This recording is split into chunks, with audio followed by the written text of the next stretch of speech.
જોઈ રહ્યા છો KP news channel. Editor in chief Rafiq શેખની સાથે. નાના વેપારને ટાર્ગેટ કરી લૂંટ કરવાની મોડસ ઓપરેન્ડી ધરાવતા રીઢા ગુનેગારને ગણતરીના કલાકોમાં જ ઝડપી પાડી કાયદેસરની કાર્યવાહી કરતી ડિંડોલી પોલીસની ટીમ ગઈ તારીખ 28/4/2026ના 7:30 વાગ્યાના અરસામાં ફરિયાદી શ્રી ડિંડોલી પ્રિયંકા ટાઉનશીપ સોસાયટી વિભાગ 2ના ગેટ સામે આવેલ ખાડીના નાળા પાસે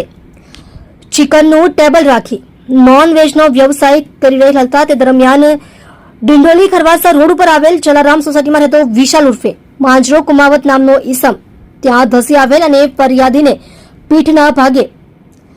લોખંડના સળિયા મારી ફરિયાદીને ગળાના ભાગે ચપ્પુ રાખી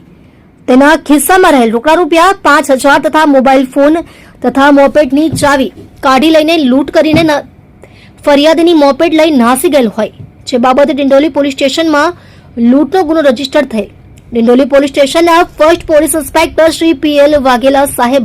તથા second police inspector Shri JM Khant સાહેબ નાઓએ સદર લૂંટના ગુનામાં સંડોવાયેલ આરોપીને શોધી કાઢવા સારું સર્વેલન્સ સ્કોડના police sub inspector Shri LH Masani તથા બીજા સ્ટાફના માણસોની સૂચના કરતા police sub inspector Shri LH Masani નાઓના સીધા સુપરવિઝન હેઠળ સર્વેલન્સ સ્કોડના માણસો આરોપીને શોધી કાઢવા સારું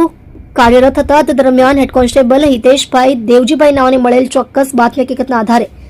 નાના વેપારને ટાર્ગેટ કરી લૂંટ કરવાની મોડસ ઓપરેન્ડી ધરાવતા રીઢા આરોપી વિશાલ ઉર્ફે માંજરો રાજેન્દ્ર કુમાવતને ગણતરીના કલાકોમાં જ લૂંટના મુદ્દામાલ સાથે ઝડપી પાડી કાયદેસરની કાર્યવાહી કરવામાં આવેલ છે. તમે જોઈ રહ્યા છો કેપી ન્યૂઝ ચેનલ રફીક શેખની સાથે.